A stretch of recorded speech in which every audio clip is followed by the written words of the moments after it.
Bueno, un poco para poder centrar y comentar un poco sobre el río, el delta del río Paraná, más allá que está el mapa de Entre Ríos, son tres provincias que ocupan.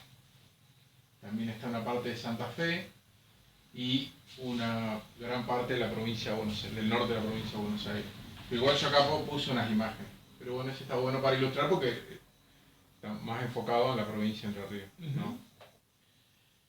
Entonces, pero para antes de hablar de eso, porque lo que pensé un poco fue que no, que hay que tener algunos conceptos base de qué es un río, qué es un delta, cómo se forma un delta, por qué es un delta y cómo se categoriza. Por aparte, islas y delta de Entre Ríos es súper interesante a nivel geológico, ya que es uno de los pocos deltas a nivel global que sigue creciendo.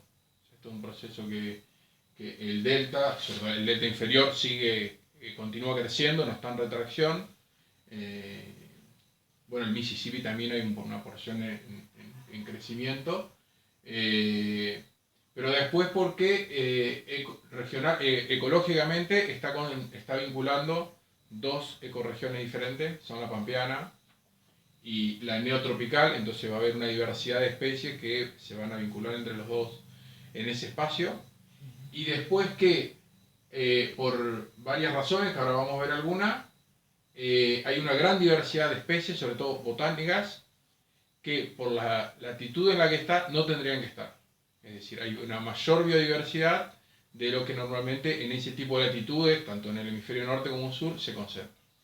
¿No? Entonces, eso es lo interesante del delta. Y después porque básicamente es un mosaico súper heterogéneo y complejo en cuanto a geomorfología, historia geológica y biodiversidad. Y también la historia humana en ese paisaje, sobre todo ahora que estamos en el tema de las quemas y eh, grandes proyectos también urbanísticos, sobre todo en la parte sur del delta. Entonces, para un poco contextualizar, porque acá lo que estamos viendo es la parte final de un río, en lo que es el delta, el del río Paraná, o la cuenca Paraná-Plata, ¿no? Entonces, los ríos tienen todo su origen, ¿no? Y tienen todas unas diferentes partes, que a la vez está asociado con diferentes tipos de trabajos que realiza el río, ¿no? Trabajos por de erosión, de transporte y de depositación. Entonces, acá estamos viendo la parte final de lo que es el ente río y el fenómeno río. Que en general las aguas, sobre todo la del río Paraná, va a tener diferentes lugares de nacimiento y de origen que van a estar dados. Por un lado, agua de deshielo proveniente de la cordillera de los Andes, en su vertiente, digamos, occidental, ubicado en Bolivia, que ingresa, digamos, al río Paraná desde la cuenca del Bermejo, ¿no? Del Bermejo y el Paraguay. Y después otros grandes afluentes, digamos, y orígenes son el Pantanal de Brasil. Bueno, podemos ver, creo que hay una imagen acá. Ahora está hablando como más teóricamente, ¿no? Bueno, para poder ubicarnos acá, ¿no? La zona de la vertiente occidental de los Andes, en lo que son departamentos de Chuquisaca, Tarija, Santa Cruz de la Sierra, en Bolivia. Yo creo que una vez subí y les mostré una imagen que estuve pescando sábalos en rodeado de montañas, ¿no? A 2000 metros de altura, en un afluente que era el Paraná. Estaba, digamos, me llamaba mucho la atención estar tan lejos, a 2000 y pico de kilómetros, haciendo algo que también se hace en el delta, ¿no? Claro. Por otro lado, otro de las nacientes de orígenes es la zona del Pantanal de Brasil, en Mato Grosso do Sul y Goiás en el sur de Brasil, norte de Paraguay, que va a ingresar a través de la cuenca del Paraguay. Y otras son, por un lado, el Plan Alto brasilero, ¿no? Y el macizo brasilero, que también va a ser más que de deshielo, es de lluvias, que van a aportar los grandes caudales al río Paraná. Que bueno, ahora vamos a hablar, pero vamos a comentar. Esto es para ver un poco las nacientes y cuáles son las partes de un río, ¿no? En general, en los cursos altos, tanto sea el plan alto brasilero, la meseta brasilera, como como los Andes, el gran trabajo es de erosión. Es decir, las aguas tanto de deshielo como la lluvia van a erosionar y van a destruir rocas o de diferente tipo de diferente tipo de rocas, sean volcánicas, sean plutónicas, sean sedimentarias, y las van a proceder a arrastrar. Entonces, lo que uno va a encontrar casi siempre en naciente son bloques grandes de roca, súper angulosos, granulometrías de gran tamaño, ¿no? Grandes bloques, ¿no? Arrastrados, digamos, por el hielo o por las lluvias. Después, otra parte de los ríos son los cursos medios, que acá, justo nosotros acá en el río Uruguay, es lo que podemos ver un poco. El río Uruguay, si bien ahora está el lago, esto es un curso medio, que en general, en esa porción del río, las funciones que más hay es de transporte de materiales, ¿no? Entonces ahí se van a dar diferentes tipos de transporte que ahora vamos a ver, de arrastre de material, ¿no? Sedimentario. ¿Por qué es importante saber que el río también cumple esa función? Porque va a ser lo que le da vida a un delta, ¿no? En general acá los tamaños son medios, se van configurando de acuerdo a los diferentes tipos de arrastre, cantos rodados, granulometrías más bien de arenosas a limosas, ¿no? Bloques, tamaño arena y limo grueso en general. Y a la vez, y sobre todo en el curso medio, suele haber afloramientos rocosos, saltos, cascadas, ¿no? Que acá teníamos en el río Uruguay. Y en el río Paraná, este tipo de, de- de sector del río se da en la zona de Misiones, más que acá. Ya después todo, hay un sistema desde lo que es la actual represa de Yacyretá hasta el sur, un sistema de río anastomosado y meandroso. Son dos tipos de ríos que vamos a ver. Es decir, ya ahí no es que hay meandros, sino que hay otro, ya hay depositación. No configurando un delta, pero sí configurando islas. Desde el norte, de ese sector norte del Paraná en corriente. Y la parte última del río, ¿no? Ahora vamos a ver esto que es meandro y anastomosado, que son tipos de río. Ya es lo que el curso inferior de un río, y también algo que no dije, hay un gradiente de velocidad, ¿no? De transporte, tanto de la velocidad del flujo de agua como la velocidad también del transporte, que eso va a condicionar un poco también a la granulometría. Ya en general, en los cursos bajos están en sectores que son de completa llanura, con muy poco desnivel con respecto al nivel del mar. Pensemos que todo lo que es el delta, desde el predelta, el delta superior, ahora vamos a ver, hay 6 metros de diferencia con el nivel del mar. O sea, en Diamante creo que son 6 entre 6 y 8 metros el puerto de Diamante con respecto al puerto de Mar del Plata, que es donde se pone el cero nivel del mar en Argentina. Claro. Entonces es muy poca, digamos, la pendiente que tiene para también el volumen de agua que trae y también el volumen de sedimento que arrastra. Entonces, los cursos bajos lo que se va a caracterizar por ser un lugar de llanura con poco desnivel con respecto al nivel del mar, y un flujo mucho más lento. Y acá lo que va a pasar es, con respecto al tamaño de grano, es que va a ser un tamaño de grano de limo a arcilla, muy fino. Entonces, el mecanismo va a ser más bien por material en suspensión que de arrastre. Ahora vamos a ver eso. Entonces, estas características van a hacer que ese material se deposite, ¿no? En las desembocaduras. En general, sea que sea un río que desemboca en el mar, o en una laguna, o en un lago, por una serie de características, si logra depositar ese material, se van a ir formando bancos y depósitos, islas, ¿no? Entonces vamos a ver, en general los deltas tienen esta forma de abanico, ¿no? De triángulo invertido, vinculado a esa depositación. ¿Vamos hasta ahí? Sí. Esto para que sea introductorio, ¿no? Entonces, tipo de río. Esto es interesante porque en el río Paraná vamos a tener casi estos tres tipos básicos de río. El recto más bien es al norte, ¿no? Son ríos más bien encasconados, con un flujo constante del agua, digamos. Y después los otros dos tipos de ríos que sí tenemos en el Paraná y de hecho se vinculan mucho, o sea, esto no es, no hay contradicción entre uno y otro, son ríos anastomosados, es decir, que el cauce principal va a estar interceptado por diferentes islas o obstáculos, que en el caso del delta son depósitos y bancos de material. Y el río con meandro, esto se debe a ríos en general de llanura, con poca pendiente, ¿no?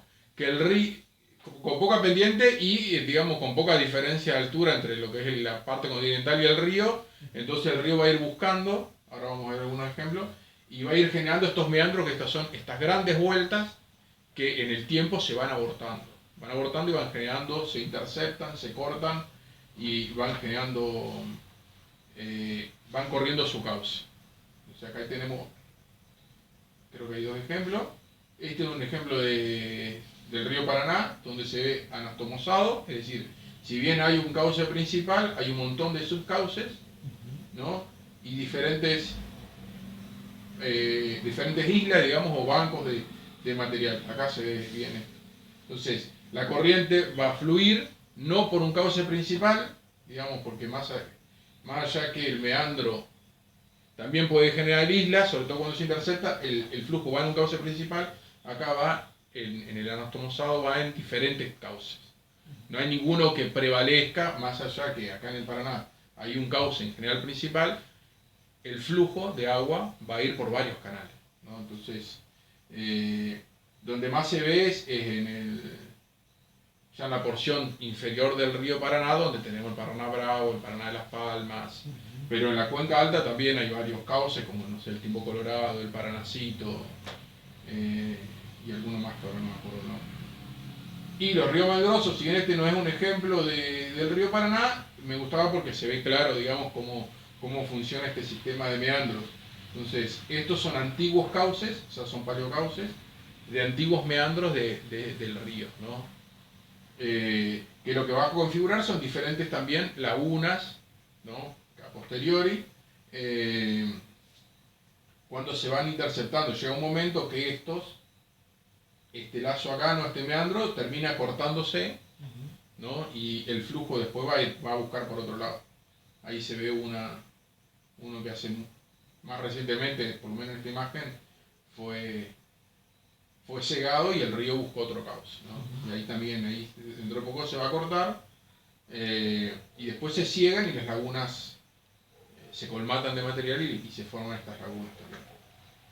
Entonces, los diferentes tipos de cargas fluviales, es decir, cómo se mueve el material, esto es, para poder entender cómo se forma el delta, es acá vemos como si fuera el fondo de un río, rodando, es decir, los materiales más grandes van a ir rodando y es lo que después va a formar lo que acá conocemos como los cantos rodados, ¿no? El canto rodado que hay en el río Uruguay es de un material bastante fuerte, digamos, bastante duro, una dureza bastante alta, ya que son sílices, cuarzos, calcedonias, ópalos, y así todo logra rodarlas, ¿no? Y son las que vemos en el río. Ese es un tipo de carga, es decir, de traslado, de transporte.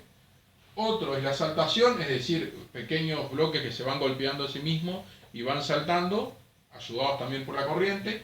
Y otro que es, sobre todo el rodado y la saltación se dan en los niveles altos y medios de un curso de un río, ¿no? ¿Por qué? Porque tienen todavía tanto por desnivel altitudinal como por la fuerza del flujo, tienen mucha más fuerza para transportar bloques más grandes. Y lo que se halla en los cursos bajos es suspensión, es decir, el material tiene tan poca densidad y es tan liviano que va flotando en el agua, como en el caso de las arcillas, sobre todo. Y los limos muy finos. Entonces lo que va a llegar al delta va a ser limos muy finos. Esto también y arcillas.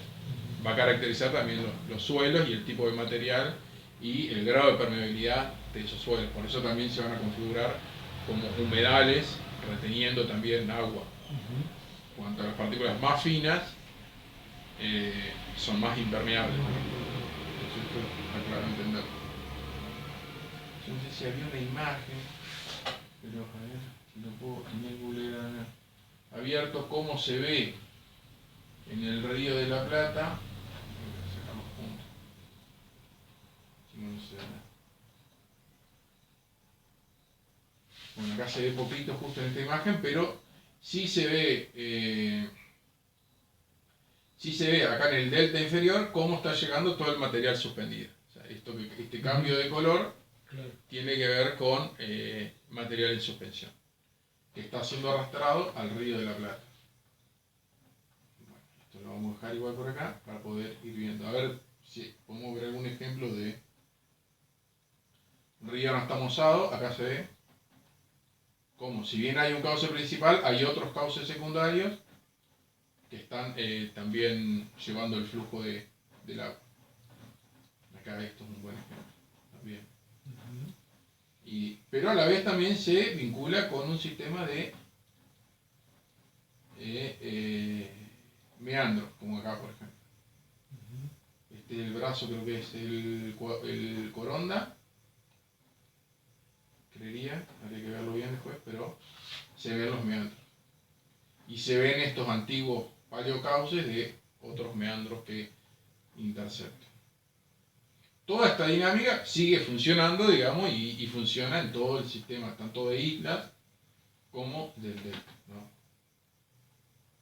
A ver. Bueno, acá se ven también, creo que es el Paranacito de Victoria, no el Paranacito de Vicuí, también se ven los meandros y cómo van quedando estas antiguas lagunas.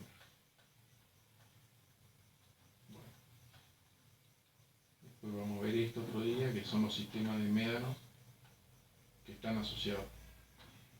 Vamos a ver lo otro.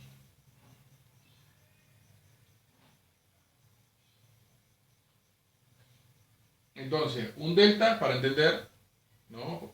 Que tampoco es la parte final, acá si hay algo que es interesante es que el delta que tenemos en Argentina, del río Paraná, tiene más de 300 kilómetros de extensión, llega hasta casi 100 kilómetros de ancho en algún sector, en el sector sur, con unos comienzos de unos 40 kilómetros, que es en la zona diamante, de ancho. Entonces, realmente es un área súper grande, comparado por ahí con otros deltas, ¿no? Y otro tipo de conformación de geomorfología, ¿no? Entonces, como ya dijimos, es un cuerpo de agua que termina en forma en general triangular. Acá está una foto un poco recortada, que termina en el mar, en un estuario. En el caso de Argentina termina en un estuario, es decir, donde tiene fluctuaciones con el nivel del mar, ¿no? El estuario del Río de la Plata, o sea, no termina directamente en el mar, sino termina en una zona transicional donde hay como flujos de agua dulce y flujos de agua salada.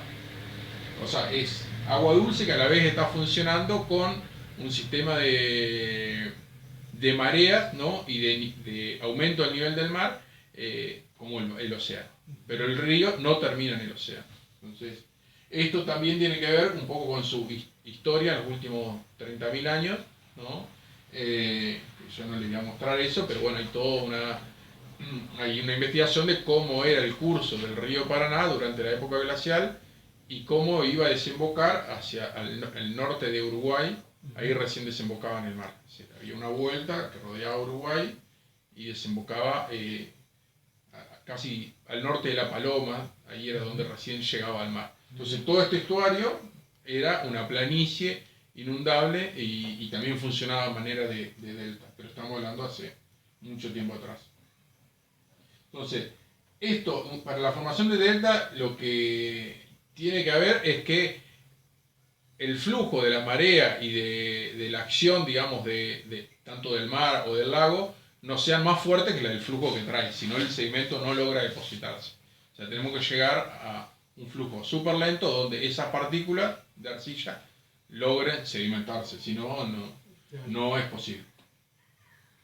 ¿No? Entonces, lo que es interesante del río Paraná, como ya lo dije, del delta, es que va a estar afectado por un lado por la geomorfología, es decir, esta forma del delta, su historia geológica, ya que también hay algo que no lo voy a mencionar ahora, pero después lo vamos a charlar, es que desde el fin de la época glaciar, hace 10.000 años, la transición de lo que es el Pleistoceno al Holoceno, que se llegan a las condiciones, o sea, hay una tendencia hacia las condiciones actuales del nivel del mar y climáticas, hay un aumento del nivel del mar, donde hasta ese momento el nivel del mar a nivel global había descendido casi 100 metros sobre el nivel actual, comienza a ingresar, a aumentar ese nivel del mar hasta llegar a estas condiciones actuales, y hacia el 5.000, 6.000, lo que es el Holoceno Medio, hay una transgresión marina, es decir, el mar ocupa por lo que actualmente es porción continental. Es decir, el mar aumenta unos 5 o 6 metros sobre el nivel actual, hace unos 5.000, 6.000 años, y entonces muchos de los depósitos que hay en el río, o sea, debajo del delta, son depósitos marinos, de hace 5.000 años, 6.000. Y hay todo un sistema, que era lo que yo quise mostrarle cuando pasamos acá, que es en el sur de la provincia de Entre Ríos, que se ven como estas marcas así, cicatrices, son sistemas de dunas, toda una zona ahí de médanos. De hecho, uno cuando va a hacer el viaje de Ceibas a Gualeguay, se los ve a los médanos, son líneas de médanos de antiguas dunas costeras. De hecho, hay un pueblo que se llama Médano, entonces todas estas líneas son líneas de médanos que cuando se fue por un lado la transgresión, o sea, el ingreso al mar, y luego la regresión. Esto, mucho este depósito que se ven acá, son depósitos marinos, o vinculados a acción del aumento del nivel del mar. Salvo que daba una porción, que esto está bien estudiado, que a la vez tiene sus propias características, que es donde está para Ibicuí, este sector acá, que era, y se piensa que había quedado como una isla solitaria en el medio de esa ingresión marina. Es decir, acá hay depósitos que son anteriores todavía. Bueno. O sea, toda esta porción que vemos de delta inferior, ahora después lo vamos a ver bien, no tiene más de 5.000 años. Claro.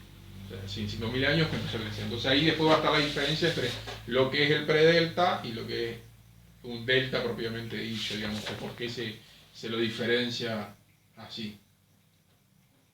A la vez, también otra cosa interesante es que esta región divide dos zonas geológicas, dos cratones diferentes, es decir, dos basamentos geológicos con dos historias completamente distintas. Entonces, del río Paraná, del delta hacia el norte, el macizo de Brasilia, donde hay afloramiento de Martín García de granitos súper antiguos, digamos, no me acuerdo ahora, pero más de 2.000 millones de años, con el macizo pampeano patagónico, que también tiene esa misma antigüedad. Entonces va a estar marcando hay una cuestión geológica fundamental, mucho más anterior de todas maneras.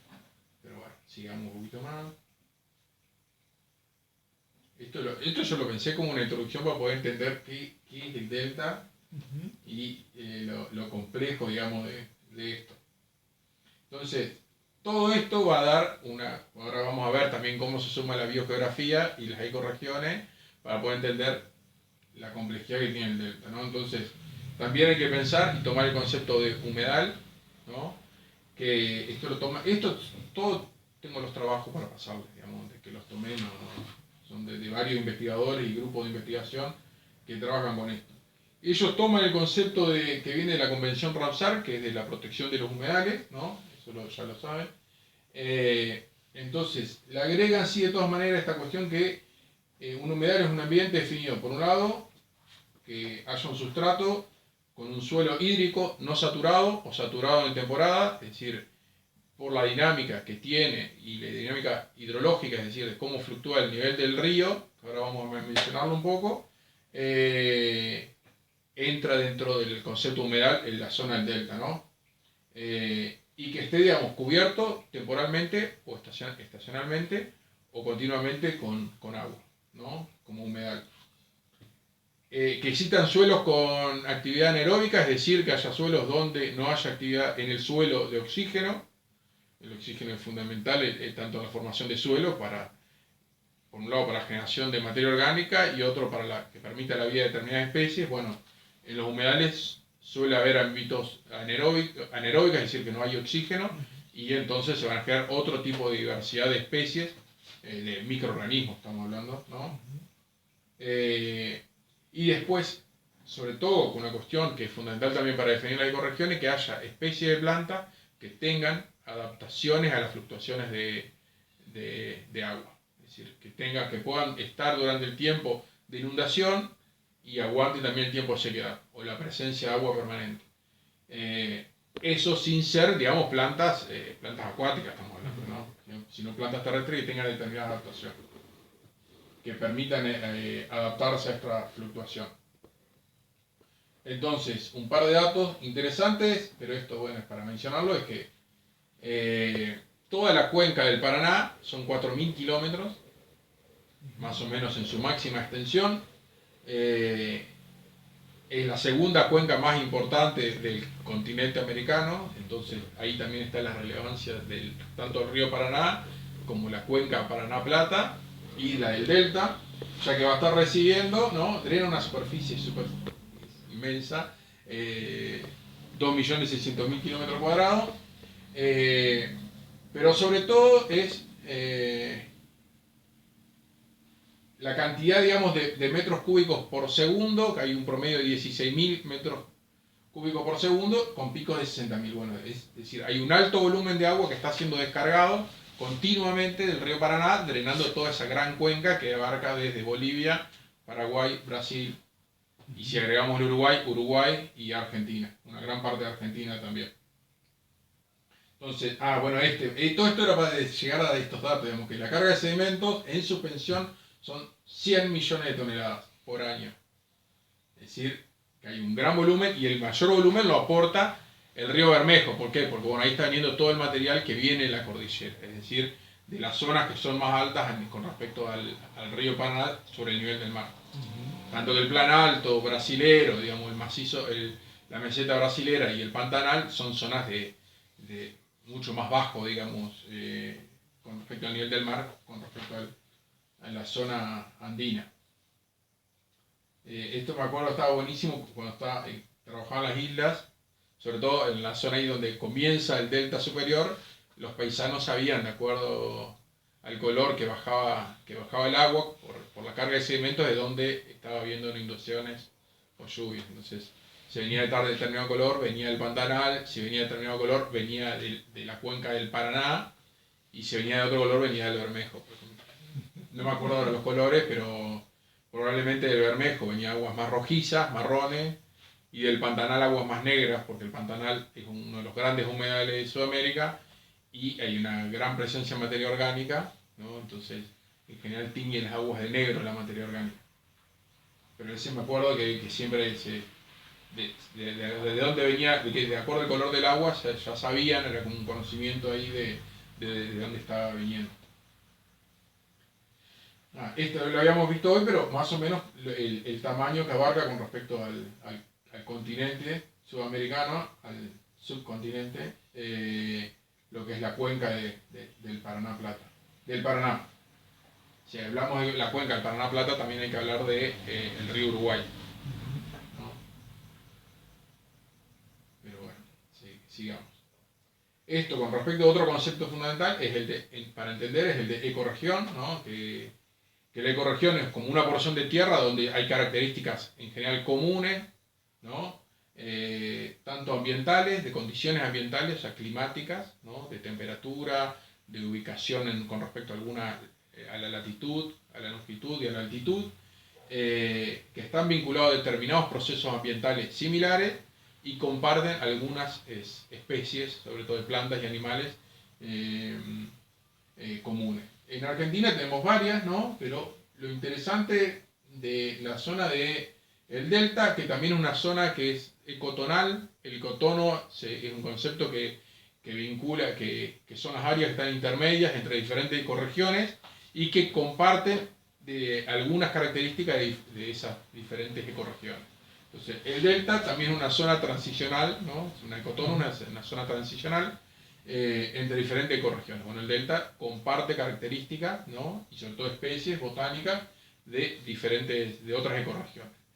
¿Cuáles son? Por un lado la pampeana, ya que está ahí al borde también de lo que es la ecorregión pampeana, que en general las especies que predominan en la pampa son pastizales, o sea, son poáceas, en términos muy generales, eh, más bien que árboles, ¿no? Entonces, en las islas vamos a tener presencia de algunas especies pampeanas.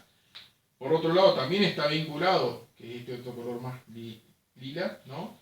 Que es la ecorregión del Espinal, ¿no? Vinculado a una provincia fitográfica que es el monte, que si bien en las islas no están, hay algunas especies del espinal que están en algunos sectores de las islas, que en general son los espinillos, algarrobos, ñandúais, que son las especies como más autóctonas de esa región. Y por otro lado, también toda la presencia de una ecorregión que se llama delta e islas y delta del río Paraná, con especies que son muy típicas de las islas. Y ya en el delta inferior también hay presencia de relictos de la selva alto paranaense, del bosque ribereño que tiene el río Uruguay. Entonces vamos a tener una conjunción de un montón de especies también en esa región, en esa ecorregión, digamos, del delta. Ahí, bueno, lo tenemos ahí, pero acá en esta imagen satelital se ve en la porción de Entrerriana, habría que agregarle la porción de Buenos Aires y de Santa Fe, de la línea bien como marca el satélite ahí, en la diferencia de los diferentes filtros que se utilizan. Yo igual después se lo paso. Creo que este momento de mayor resolución de la provincia de Entre Ríos, del Instituto Geográfico Nacional, donde se ve bien marcado lo que sería las tierras firmes, ¿no? Las partes altas continental de Entre Ríos con respecto a la llanura aluvial del Paraná y el delta. Entonces, esta ecorregión, sobre todo el delta, ¿no? Isla y delta, cuando se habla de isla y delta se habla toda la dinámica que es del río Paraná. Acá nos vamos a enfocar netamente en lo que es la porción delta, ¿no? Que si bien comparten características, sobre todo geomorfológicas, ya es muy diferente también la dinámica en cuanto a la depositación, a la conformación de islas y algunas cuestiones de fitogeográficas y zoogeográficas, digamos, la presencia de determinadas especies que por ahí en las islas del Paraná están y aquí no están, no sé, estoy pensando la distribución de algunos monos, el carayá, no sé, el yaguareté, el tapir, que en algún momento histórico estuvieron en las islas y que ahora no están, que en general es por acción antrópica. O sea, los últimos registros, por ejemplo, el yaguareté, son de 1906, para la zona del delta inferior, por ejemplo. Entonces, por cuestiones geomorfológicas e hidrológicas, se la divide en 3 subregiones, ¿no? Entonces, acá está un poco en este mapa, cuál es la distribución de esas 3 áreas que se diferencia el delta. Por un lado, el delta superior, que esta es la región que se le dice en general predelta, ¿no? Comienza un poquito al norte de Diamante, pero en general el hito de comienzo es ahí el parque predelta, se lo marca, o sea, se acuerda, hasta la zona de Rosario, Villa Constitución, acá está un poco corrido, pero ahí se lo considera el delta superior. Entonces la dinámica del delta superior es, si bien lo afectan las inundaciones, son tierras mucho más altas, con que otro día lo vamos a ver, con una dinámica fitogeográfica más importante, es decir, mayor vegetación, mucho más antigua, zonas más estables, terrenos, tierras más altas, más estables. Después hay un dibujo que no lo pude conseguir ahora, pero para otro día lo voy a tener, es cómo son, en un corte transversal o transecta, cómo son las islas, los bañados, los esteros, los albardones, porque en general en la conformación de las islas las tierras más altas están en los albardones, es decir, están en las costas, el interior o sea, tiene forma de palangana, digamos, las islas en general, en todo el sistema del delta, tienen forma de palangana, es decir, el interior es más bajo y las orillas, los albardones, son las zonas más altas, que en general son las zonas ocupadas por actividad antrópica, digamos, por humanos. Ahí coincide, entonces el predelta coincide con el delta superior. Sí, en general dentro del área del delta superior está el predelta. Tanto el predelta como bueno, este nuevo sector que se agrega, que era de Santa Fe, que se agregó al parque hace unos años, que no me acuerdo del nombre, creo que es Isla Rica, que se agrega también, y ahora hay un proyecto, después yo le paso, que Islas salió del este Delta año. se llama el parque. ¿Cómo? Islas del Delta se llama el parque, creo, Claro, nacional. cambió. En Gaboto. Que salió este año este proyecto de conservación en... Gaboto, Santa Fe. Sí. Pero no, a la vez ahora vi que hay otro proyecto que bajé para hacer conservación en toda la zona del delta superior. Los foros de conservación, No los me faros, acuerdo cómo. faros de conservación. No me acuerdo cómo es. Después, ahora miramos. Por otro lado, el delta medio sigue estando en fluctuaciones con respecto a la inundación. Si hay algo que yo no mencioné, digamos, y que caracteriza el delta, es la dinámica fluvial, digamos, hidrológica de las inundaciones periódicas, ¿no? Entonces, periódicamente el río Paraná, el delta, sobre todo el delta todo, va a ser afectado de diferente manera, que eso es lo que les estaba queriendo comentar, pero periódicamente va a haber inundaciones. Bueno, algunas que son estacionales normales, aumenta el nivel del río, pero sin afectar toda la zona, solamente inundando las partes más bajas, y después hay inundaciones extraordinarias y súper extraordinarias, que esas son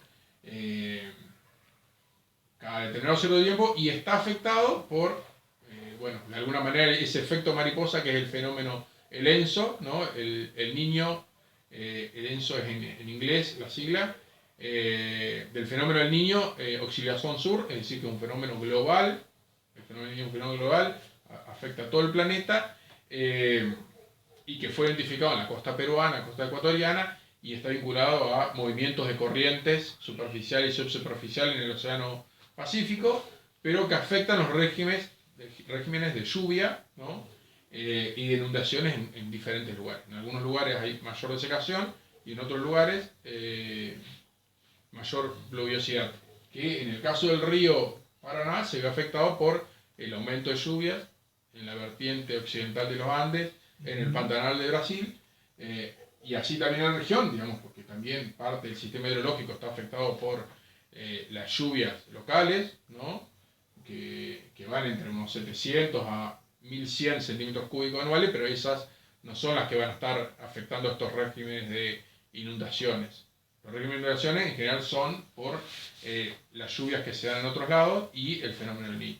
Bueno, este año es un fenómeno, está la niña, que es un fenómeno de mayor desecación, o sea que probablemente no haya inundaciones.